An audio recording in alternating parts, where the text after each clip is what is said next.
आज जनसभा को संबोधित करें, किन मुद्दों के साथ आप जाएंगे सर, जिससे पार्टी को मजबूती मिले और ज्यादा से ज्यादा उम्मीदवार आपके जीते? देखिए, समाजवादी पार्टी मध्य प्रदेश में पिछले कई वर्षों से चुनाव लड़ रही है और एक समय था जो नेताजी ने यहाँ पे लड़ाया था, बड़ी संख्या में समाजवादी पार्टी के विधायक जीते थे। पिछली बार भी समाजवादी पार्टी जब चुनाव लड़ी, हमारी पार्टी का एक विधायक चुना गया और कई जगह बहुत अच्छे पार्टी के प्रत्याशी लड़े हैं।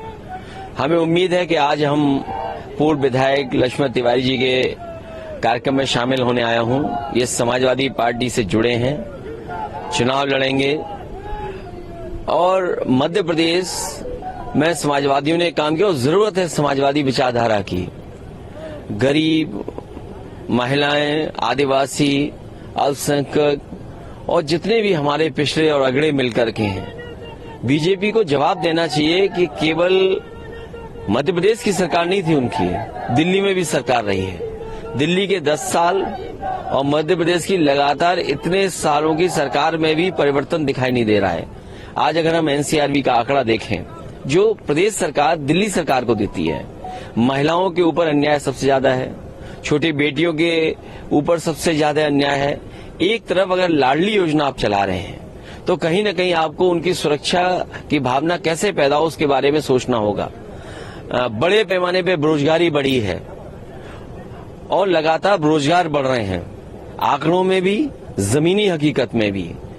तो जब महंगाई बढ़ जाए, बेरोजगारी बढ़ जाए, अन्याय बढ़ जाए, तो इसके विकल्प देने के लिए समाजवादी लोग हैं और जनता के बीच में रहेंगे।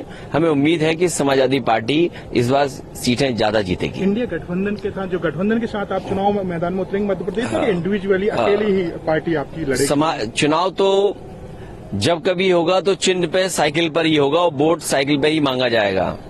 जो इंडिया गठबंधन है, हम इस कार्यक्रमों के साथ साथ अपना एसेस भी कर रहे हैं कि आखिरकार हमारी पार्टी कहां मजबूती से लड़ेगी और मजबूती से लड़ने के लिए अपनी पार्टी के कार्यकर्ता, नेताओं, संगठन से भी बात करने आया हूं और उनकी राय लेकर के आने वाले समय में इंडिया गठबंधन में किस तरीके से आगे बढ़ें उस पर भी विचार करेंगे। सर, क्या कारण है भारतीय जनता पार्टी ने केंद्रीय मंत्रियों को चुनाव मैदान में उतार दिया? नरेंद्र सिंह तोमर हो, भूपेंद्र पटेल हो, इन लोगों को तक चुनाव मैदान में उतारा है सर? ये सवाल बड़ा नहीं है, इससे भी बड़ा सवाल ये है कि लोकसभा में महिलाओं को अगर आप आरक्षण दे रहे हैं और आप ये कह रहे हैं कि 33% दलित और आदिवासी महिलाओं को हम सम्मान देंगे और उसके लिए नए लोकसभा में कार्यक्रम किया गया हो, बीजेपी की महिलाओं ने स्वागत किया हो, आपको ये सवाल पूछना चाहिए बीजेपी से कि जो अभी सूची जारी हुई है या आने वाले समय में जो सूची जारी होगी,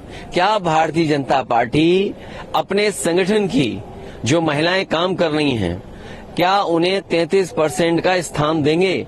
33% का स्थान अगर नहीं दे रहे हैं तो जो बिल लोकसभा में आप लेकर के आए हैं नई लोकसभा में, वो माताओं बहनों के साथ बहुत बड़ा धोखा है, क्योंकि ये बिल लागू नहीं होने वाला है। कम से कम बीजेपी अपने आचरण से, अपने जो टिकट वितरण हो रहा है उस प्रणाली से कम 33% महिलाओं को देकर के तो दिखाए। उज्जैन में सर 12 साल की बच्ची है करीब, उसके साथ रेप हुआ, जघन्य अपराध हुआ के साथ। देखिए, 12 साल या माइनर के साथ अगर एनसीआरबी के आंकड़े देखोगे तो मध्य प्रदेश का स्थान बहुत से प्रदेशों से ऊपर दिखाई दे रहा है और यहाँ तो महिलाओं के साथ और बेटियों के साथ सबसे ज्यादा इस तरह के अपराध हुए हैं। सर, प्रधानमंत्री जी आए, उन्होंने सनातन को बोला कि इंडिया गठबंधन सनातन खत्म करना चाहते हैं। देखिए, बीजेपी तो ये भी नहीं बता पा रही है कि सनातन क्या है। बीजेपी पहले ये तो बताए सनातन धर्म। लक्ष्मण तिवारी जी यहाँ खड़े हैं, पटेल जी खड़े हैं, हम खड़े हैं, क्या हम सनातनी नहीं है? बीजेपी ये समझती है कि बीजेपी को जो वोट दे रहा है वो सनातनी है और जो बीजेपी को वोट नहीं दे रहा वो सनातनी नहीं है। तो इसलिए ये बहस मत छेड़िए, इस बहस में हम बहुत लड़ चुके हैं यूपी में। धन्यवाद।